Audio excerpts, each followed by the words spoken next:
வாங்க ஃப்ரெண்ட்ஸ், இன்றைக்கி என்ன வீடியோ பார்க்க போகிறோன்னா மாங்காய் தித்திப்பு. 3 மாங்காய், அப்புறமேல் தாளிக்கிறதுக்கு கடுகு, கொஞ்சோண்டு மிளகாத்தூள் ஒரு 1/2 ஸ்பூன் தான் தேவைப்படும். அப்புறம் எண்ணெய் கூட ஒரு தேக்கரண்டி தான், ஒரே ஒரு டீஸ்பூன் தான் ஊற்ற போகிறேன். அப்புறம் ஒரு 1/4 கிலோ வெல்லம் இருக்கும் ஃப்ரெண்ட்ஸ். அவ்வளோதான் ஃப்ரெண்ட்ஸ். இதை வச்சு தான் ரொம்ப சிம்பிளாக ஒரு மாங்காய் தித்திப்பு எப்படி செய்கிறதுன்னு உங்களுக்கு காட்ட போகிறேன் ஃப்ரெண்ட்ஸ். ஓகே வாங்க ஃப்ரெண்ட்ஸ்.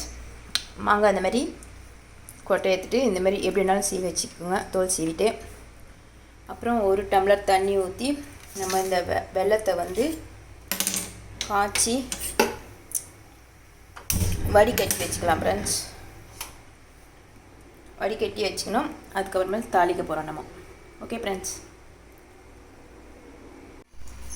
தாளிக்கிறதுக்கு எண்ணெய் ஊற்றிடலாம் ஃப்ரெண்ட்ஸ். ஒரே ஒரு ஸ்பூன் ஊற்றுங்க போதும்.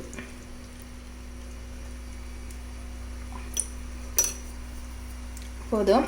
ஸ்டவ்வை சிம்மில் வச்சுக்குங்க. கடுகு கொஞ்சமாக,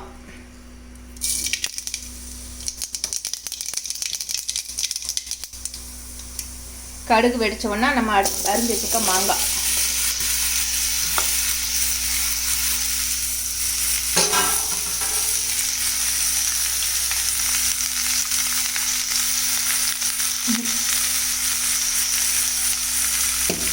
இப்போ வந்து ஸ்டவ்வை லைட்டாக மீடியம் ஃப்ளேம் வச்சுக்கோங்க.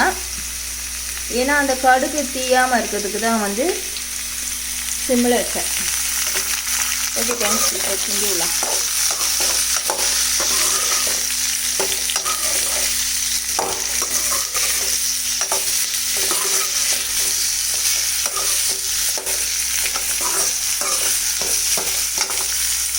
பாருங்க ஃப்ரெண்ட்ஸ், இந்த மாதிரி நல்லா ஃபுல்லாக பரட்டி விட்டுட்டு ஒரு 1/2 டம்ளர் அளவு தண்ணி ஊற்றுங்க.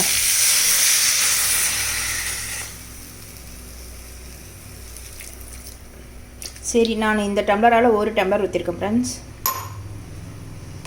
இப்போ வந்துட்டு ஒரு 1/2 ஸ்பூன் மிளகாத்தூள்,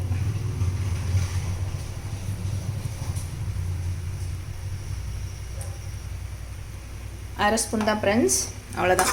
இப்போ நல்லா இது கிண்டி விட்டுட்டு நல்லா ஃபுல்லாக எல்லாமே செட் ஆகிற மாதிரி கிண்டி விட்டுட்டு ஸ்டவ் வந்து மீடியமாக வச்சுக்கிங்க, ஹை ஃப்ளேம் வேண்டாம். இப்போ இது வந்து நல்லா வெந்து வரட்டும் ஃப்ரெண்ட்ஸ். ஏன்னா தண்ணி வந்து கம்மியாக ஊற்றிருக்கேன்னா இது வெந்து வரணும். அப்புறம் நம்ம வெல்லம் காய்ச்சி வச்சுருக்கோம்ல, அந்த தண்ணி வர சேர்க்க போகிறோம். ரெண்டுமே சரியாக ஈடாகிடும் ஃப்ரெண்ட்ஸ். இப்போ இது கொஞ்சம் வெந்து வரட்டும். இந்த மாதிரி ஒரு மூடி போட்டு மூடி வச்சிடலாம். Okay friends. பாருங்கள் ஃப்ரெண்ட்ஸ், இந்த மாதிரி கொஞ்சம் வதங்கிச்சு. இந்த டைமில் நம்ம வெல்லம் காய்ச்சி வச்சுருக்க தண்ணியை ஊற்றிடலாம் ஃப்ரெண்ட்ஸ். நீங்கள் வந்து அந்த தண்ணி நம்ம ஃபஸ்ட்டு ஊற்றினோம்ல, அது கொஞ்சமாக ஊற்றிக்கோங்க ஃப்ரெண்ட்ஸ்.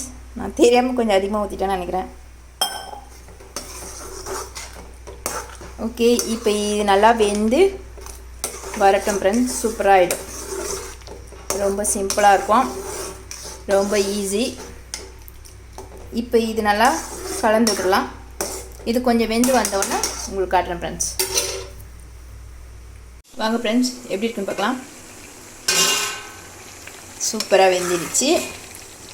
ஜூஸியான ஒரு மாங்காய் தித்திப்பு செம்ம டேஸ்ட்டாக இருக்கும் ஃப்ரெண்ட்ஸ். பசங்களுக்கு இந்த மாதிரி செஞ்சு கொடுங்க. அவ்வளோதான் ஃப்ரெண்ட்ஸ். நம்ம இந்த ஸ்டேஜில் வந்து ஸ்டவ் ஆஃப் பண்ணிடலாம். இது ஆறினோன்னா இன்னும் கொஞ்சம் லைட்டாக கட்டியாயிடும். அதனால் நம்ம இந்த ஸ்டேஜில் இருக்கும்போது ஸ்டவ் ஆஃப் பண்ணிடலாம் ஃப்ரெண்ட்ஸ். ரொம்ப சூப்பராக இருக்கும். நீங்கள் ஒரு தடவை ட்ரை பண்ணி பாருங்கள் ஃப்ரெண்ட்ஸ். அப்படி சப்போஸ் வெல்லம் உங்களுக்கு பத்தலை அப்படின்னா நீங்கள் சர்க்கரை கூட அடி லைட்டாக சேர்த்துக்கோங்க ஃப்ரெண்ட்ஸ். செம்மையாக டேஸ்ட்டாக இருக்கும். அவ்வளோதான் ஃப்ரெண்ட்ஸ். ஓகே, எப்படி இருக்கு சொல்லுங்கள் ஃப்ரெண்ட்ஸ். Bye friends.